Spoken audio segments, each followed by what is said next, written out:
All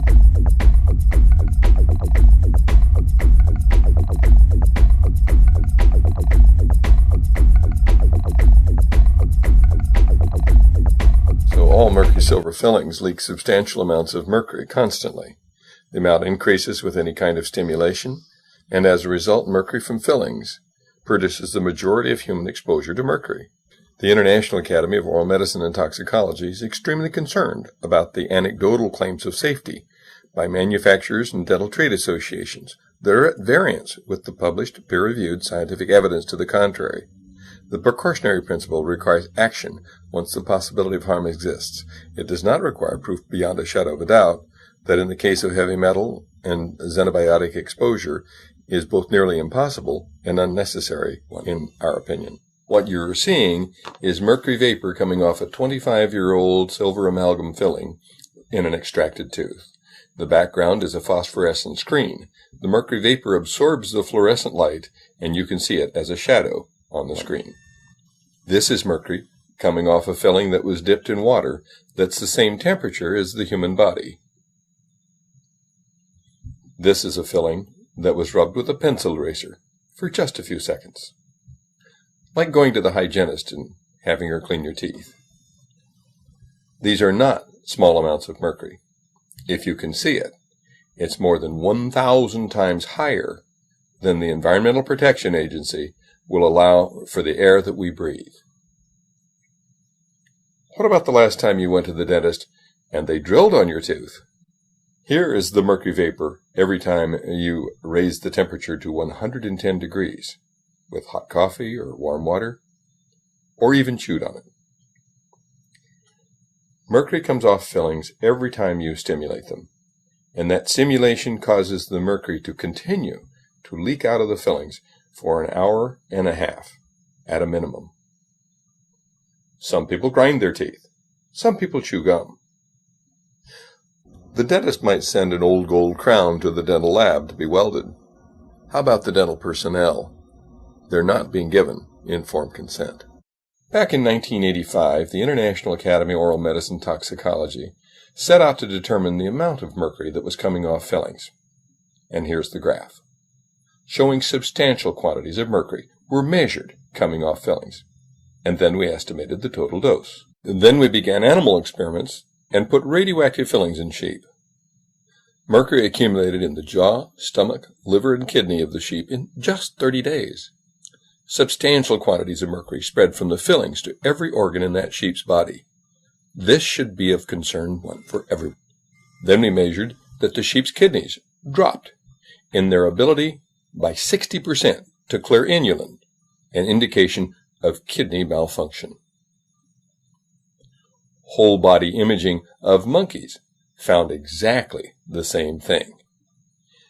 Proponents of amalgam fillings claim that sheep chew too much. Well, what's the problem with monkeys? They had mercury in their jaw, kidneys, liver, intestine, and heart. And further research found dystrophic bacteria that were antibiotic resistant cropped up in the intestines within 2 weeks of receiving these mercury-leaking fillings.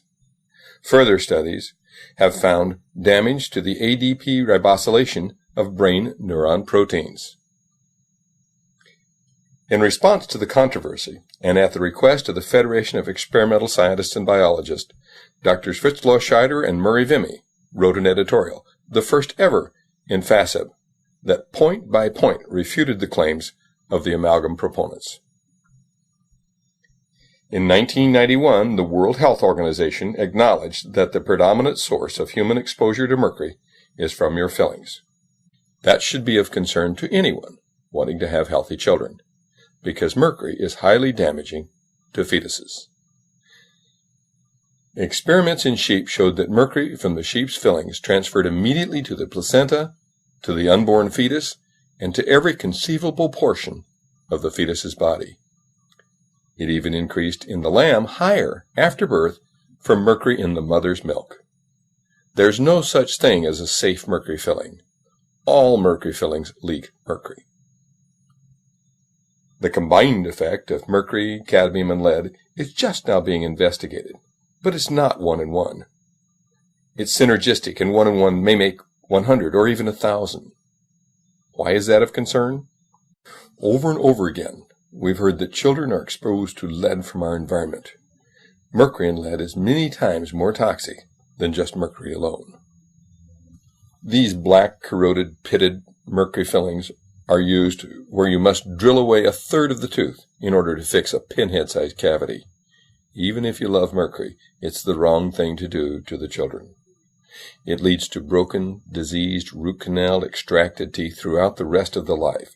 It's a blunder that costs the child all through their life. Millions and millions of dollars are spent annually fixing teeth again and again. And dentists don't follow the manufacturer's recommendations. They pack mercury in children around gold crowns, underneath bridges. They stuff it around the gum line in contact with tissues. There's mercury spreading from this gold crown to every tissue in that patient's body. Even if you like mercury fillings, putting that kind of filling in the tooth is simply the wrong thing to do. Harold Lowe, the former director of the National Institute of Dental Research, back in 1993, wrote, "The first filling is a critical step in the life of a tooth. Using amalgam for the first filling requires removing a lot of tooth substance, not only diseased tooth substance, but healthy tooth substance as well. So in making the undercuts, you sacrifice a lot, and this results in a weakened tooth. The next thing you know, the tooth breaks off, and you need a crown. Then you need to repair the crown. And so it continues to the stage where there's no more to repair, and you pull the tooth. With the first filling, you should do something that can either restore the tooth or retain more healthy tooth substance. Use new materials, composites, or materials that can bond to the surface without undercuts. You can do this with little removal of the tooth substance so that the core of the tooth is still there. I would add that the cost of all that dental repair over and over again makes the cost of mercury fillings enormous, even if you don't consider the neurological impairment and the brain damage that they surely cause in dental personnel, and the infertility and the heartbreak that they've caused to so many families. It is the opinion of this Academy that responsible government agencies should prohibit the use of these fillings until such time as their manufacturers produce the alleged evidence of safety.